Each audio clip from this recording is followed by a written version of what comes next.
Gita is the mother of world. Mahatma Gandhi ji का गीता के बारे में ऐसा कहना था। एक ऐसी पुस्तक जो अपने आप में ही संसार के सभी धर्मों का सार है। इसका संबंध किसी धर्म से नहीं है। क्यों नहीं है? क्योंकि उस समय आज जो हम धर्म देखते हैं, इनमें से कोई भी धर्म उस समय था ही नहीं। हजारों साल पहले इसकी रचना की गई। महाभारत के युद्ध के मैदान में श्री कृष्ण जी के श्रीमुख से गीता निकली। और इसमें बात किसकी की गई? कर्म की बात की गई, ज्ञान की बात की गई। और तब से लेकर आज तक और आगे आने वाले समय में गीता जो है पूरी दुनिया का मार्गदर्शन कर रही है। और इसकी जरूरत हर किसी को है। कोई पॉलिटिक्स में है, कोई लॉ में है, कोई मैनेजमेंट में है, कोई एजुकेशन में है। हर किसी के लिए इसकी जरूरत है। और हर किसी को इसको जानना बहुत जरूरी है। और मैंने अभी तक इतने सारे वीडियो लेक्चर बनाए, लेकिन जब मैं गीता के बारे में पढ़ने लगा, जानने लगा, तो एक टीचर के रूप में मुझे भी बहुत कुछ सीखने को मिला। हमारी क्या क्या जिम्मेदारियां हैं बहुत अच्छे से इसमें बताई गई। करिकुलम कैसा होना चाहिए, ऑब्जेक्टिव क्या होने चाहिए, स्टूडेंट को कैसा होना चाहिए, टीचर स्टूडेंट के क्या रिलेशनशिप होने चाहिए। तो बहुत सारी ऐसी बातें हैं जो सीखने को मिली। और मुझे अच्छा भी लगा कि गीता को पढ़कर, इसको जानकर। तो आज इस पर मैं अपना वीडियो बनाने जा रहा हूँ और आप सब इसको देखिए और बताइए कि आपको गीता से क्या सीखने को मिला। तो हम स्टार्ट करते हैं। Indian perspective of philosophy through Bhagavad Gita. Gita के माध्यम से दर्शन का भारतीय परिप्रेक्ष्य। तो आज के इस वीडियो लेक्चर में हम जो पॉइंट्स कवर करने वाले हैं कि गीता में एम्स ऑफ एजुकेशन के बारे में क्या कहा गया है, करिकुलम कैसा होना चाहिए, टीचिंग मेथड्स कैसे होने चाहिए, डिसिप्लिन कैसा होना चाहिए, टीचर्स कैसे होने चाहिए, स्टूडेंट्स कैसे होने चाहिए, और इसकी एजुकेशन रिलेवेंस क्या क्या है। तो एक कुछ पॉइंट्स हैं जिसके बारे में आज के इस वीडियो लेक्चर में हम बात करने वाले हैं। तो हम स्टार्ट करते हैं। Introduction. Shrimad Bhagavad Gita is a great book of the world. यह विश्व का एक महान ग्रंथ है। It has a unique place in world literature, कि विश्व साहित्य में इसका अद्वितीय स्थान है। It contains the essence of all the scriptures, कि दुनिया में जितने भी ग्रंथ हैं, जितने भी शास्त्र हैं, गीता अपने आप में सबका सार है।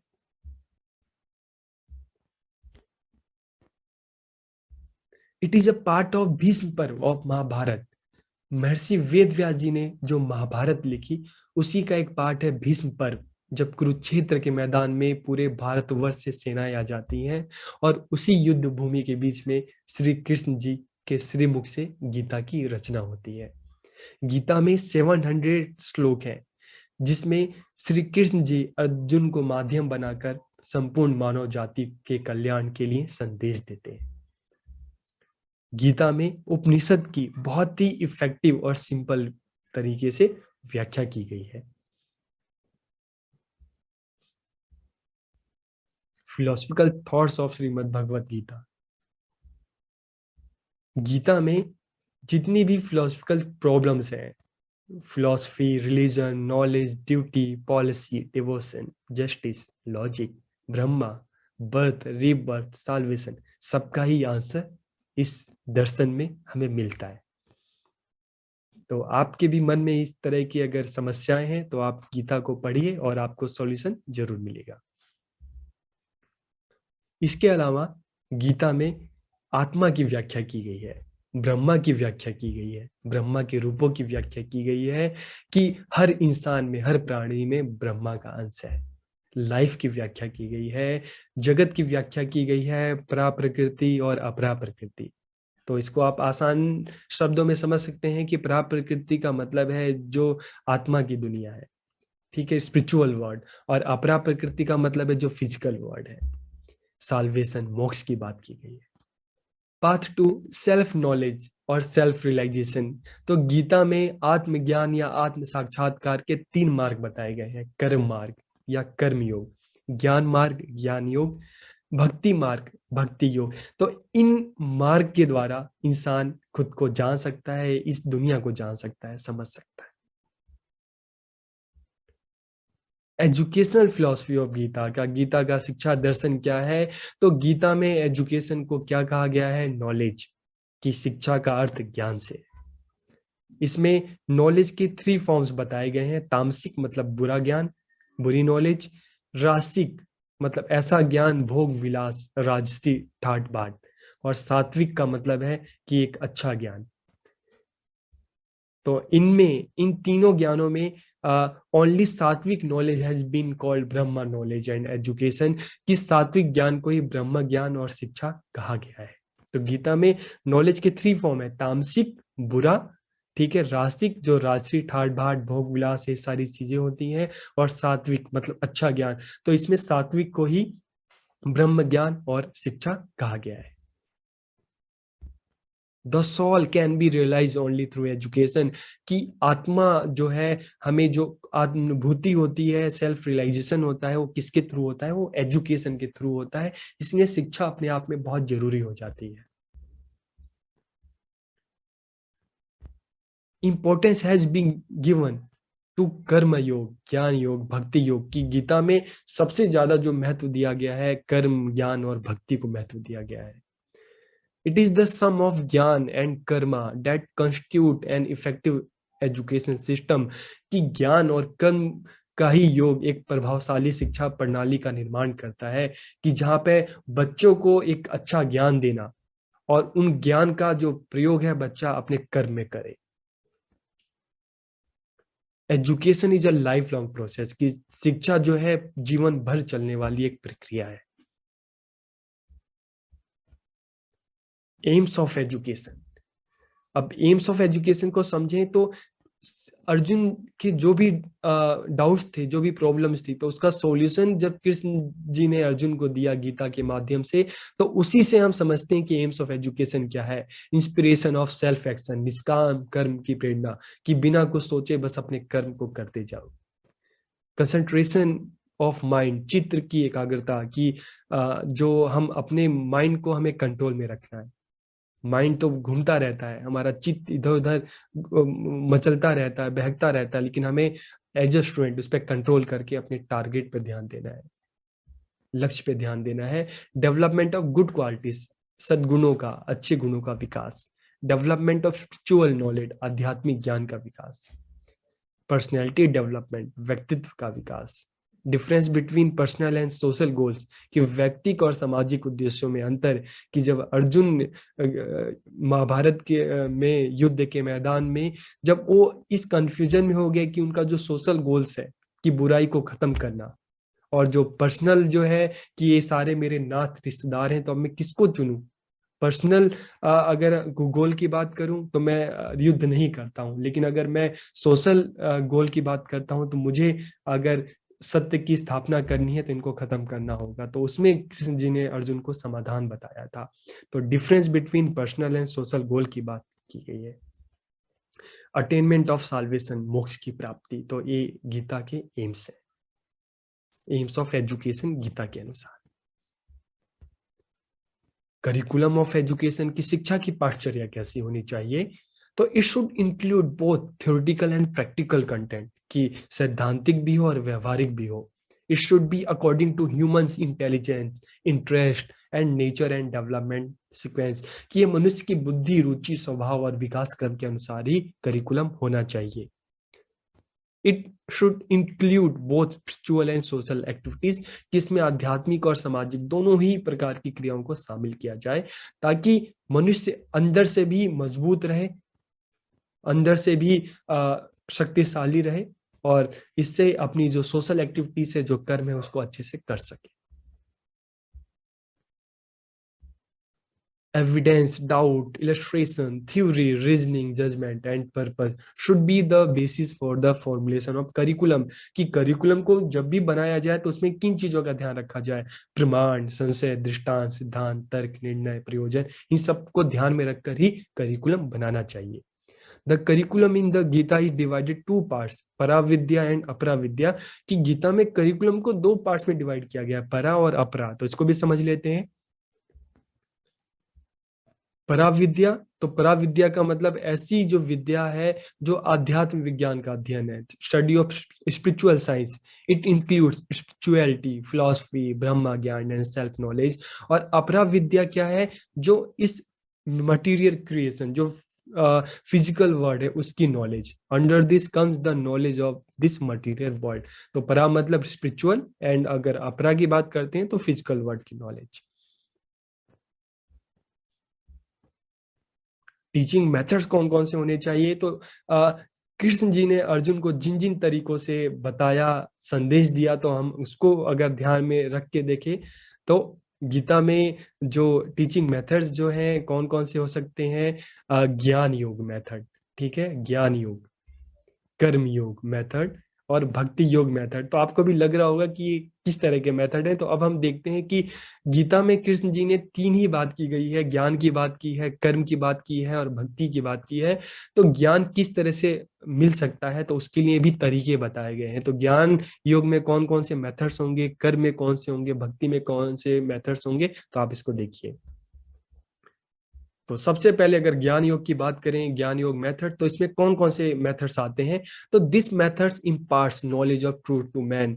ठीक है, कि यह विधि मनुष्य को सत्य का ज्ञान प्रदान करती है कि सत्य तक, ट्रूथ तक कैसे पहुंचाया जाए, तो उसके लिए क्या क्या करना चाहिए। तो this method is useful for collecting facts, analysing them, reasoning and understanding them in depth.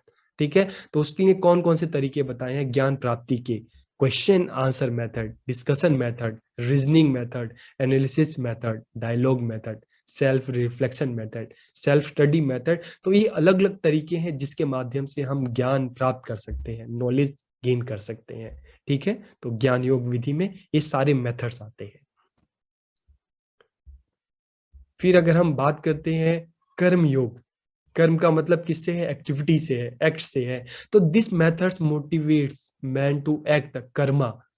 तो अब किस तरह से, अगर हम स्कूल की बात करें तो किस तरह से हम बच्चों को एक्टिविटी करा सकते हैं, ठीक है, किस तरह से उनको मोटिवेट कर सकते हैं? तो it is only through Karma that one can easily acquire knowledge, कि कर्मा के थ्रू ही हम नॉलेज को बहुत आसान तरीके से पा सकते हैं। तो इसके लिए कौन कौन से मेथड्स बताए गए हैं? लर्निंग बाय डूइंग, करके सीखना होता है ना, learning by doing. Method of action, method of practice, practice से सीखना, एक्शन से सीखना। Method of sense training, method of self experience. तो एक ऐसे कुछ मेथड हैं जिनसे आपको पता चल रहा होगा कि करके सीखना, जहां पे कर्म की बात आती है कि नॉलेज थ्रू कर्मा। फिर थर्ड जो बताया है तरीका, मेथड, भक्ति योग method. The knowledge that man acquires, कि जो भी हम नॉलेज लेते हैं और उसके थ्रू, उस नॉलेज के थ्रू जो हमें आनंद की प्राप्ति होती है, जो हमें प्लीजर वाली जो फीलिंग होती है, ठीक है, तो उसे ही भक्ति कहते हैं। तो the teaching methods which are included, कि इसके लिए कौन से टीचिंग मेथड्स हैं? Yoga, devotion, restraint, imitations, dedication, efforts and purity. ये कुछ ऐसे मेथड हैं जिससे हम भक्ति को प्राप्त कर सकते हैं। अगर हम डिसिप्लिन की बात करते हैं तो गीता के अनुसार काम, क्रोध, लोभ, मोह ये हमारे सबसे बड़े एनिमी है, सबसे बड़े दुश्मन है। ये हमारी बुद्धि को, इंटेलिजेंस को बिल्कुल नष्ट कर देते हैं, हमें अनुशासनहीन बना देते हैं। तो हमें क्या करना चाहिए? तो senses, mind and the intellect are the places of work, ये काम के स्थान है, इसलिए इन पर कंट्रोल करना बहुत जरूरी है। और ये कंट्रोल, इस कंट्रोल को ही हम कहते हैं पेशेंस, संयम। और संयम ही, पेशेंस जो है, यही अनुशासन है, यही डिसिप्लिन है। तो इसलिए हमें विद्यार्थियों को, स्टूडेंट को भी ये सिखाना चाहिए कि किस तरह से वो अपने माइंड पर, अपने सेंसेस पर, इंटेलेक्ट पे कंट्रोल कर सके। टीचर स्टूडेंट रिलेशनशिप, गीता में श्री कृष्ण और अर्जुन के माध्यम से टीचर स्टूडेंट के रिलेशनशिप की बहुत ही सुंदर व्याख्या की गई है कि एजुकेशन प्रोसेस में टीचर और स्टूडेंट दोनों का इक्वल पार्टिसिपेशन होना चाहिए, समान सहभागिता होनी चाहिए।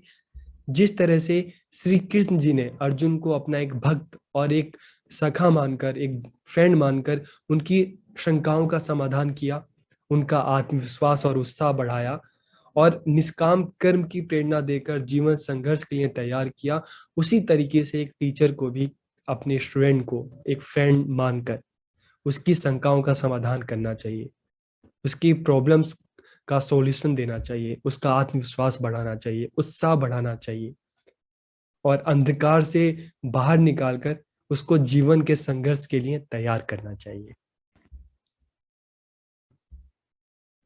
Teacher student relationship is described as a very close and friendly, कि गीता में जो गुरु शिष्य का संबंध है बहुत ही घनिष्ठ और मित्रवत बताया गया है श्री कृष्ण और अर्जुन के माध्यम से।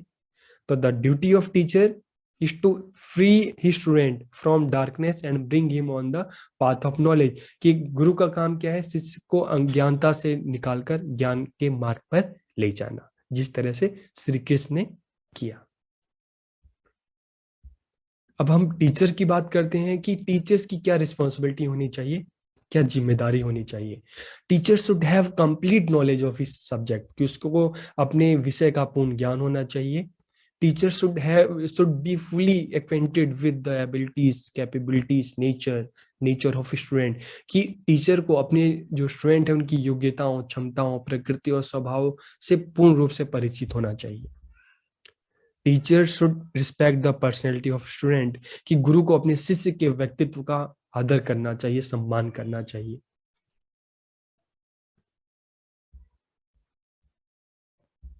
Teacher should instil confidence in his student, कि गुरु को अपने शिष्य में आत्मविश्वास उत्पन्न करना चाहिए, उसको मोटिवेट करना चाहिए, उसका हौसला बढ़ाना चाहिए। Teacher should have love for his student and desire for his welfare, कि गुरु के मन में उसके स्टूडेंट के लिए सिर्फ क्या होना चाहिए, प्रेम होना चाहिए, उसके हित की कामना होनी चाहिए। अब हम बात करते हैं कि स्टूडेंट की क्या रिस्पॉन्सिबिलिटी होनी चाहिए। Student should control over his senses to attain knowledge, कि शिष्य को ज्ञान प्राप्ति के लिए अपनी सभी इंद्रियों पर नियंत्रण करना आना चाहिए। Student should practice to acquire knowledge, कि शिष्य को ज्ञान प्राप्ति के लिए अभ्यास करना चाहिए। Student should have curiosity to acquire knowledge, कि शिष्य में ज्ञान प्राप्ति की जिज्ञासा होनी चाहिए। Student should have loyalty to his teachers, कि शिष्य में, स्टूडेंट में अपने गुरु के प्रति सम्मान और निष्ठा होनी चाहिए। Student should be tolerate and should not have any kind of ego, कि शिष्य को सहिष्णु होना चाहिए और उसमें किसी प्रकार का कोई अहंकार नहीं होना चाहिए। अब हम देखते हैं कि जो गीता दर्शन है, गीता फिलॉसफी, इसके एजुकेशनल रिलेवेंस क्या क्या है आज के टाइम में।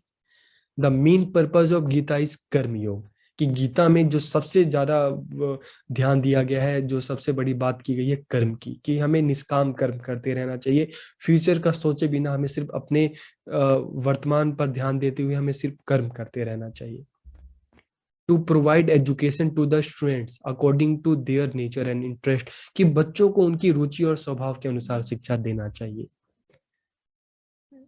गीता में टीचर और स्टूडेंट की रिस्पॉन्सिबिलिटी, जो कर्तव्य है, उसको बहुत ही अच्छे से उसकी व्याख्या की गई है।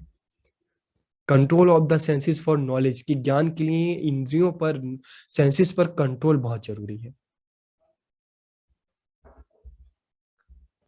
Beautiful description of teacher and student relationship, की गुरु शिष्य संबंधों का बहुत ही सुंदर तरीके से वर्णन किया गया है। Effective teaching methods, impressive curriculum, patience is necessary for success, सफलता के लिए संयम जरूरी है।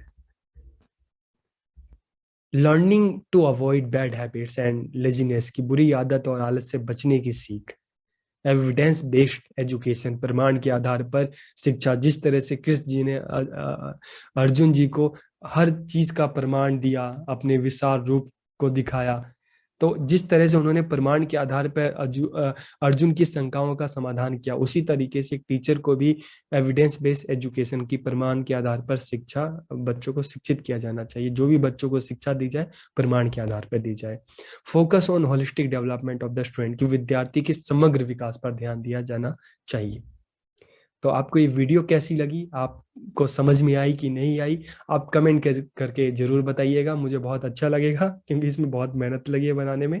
तो आप सबका बहुत बहुत धन्यवाद।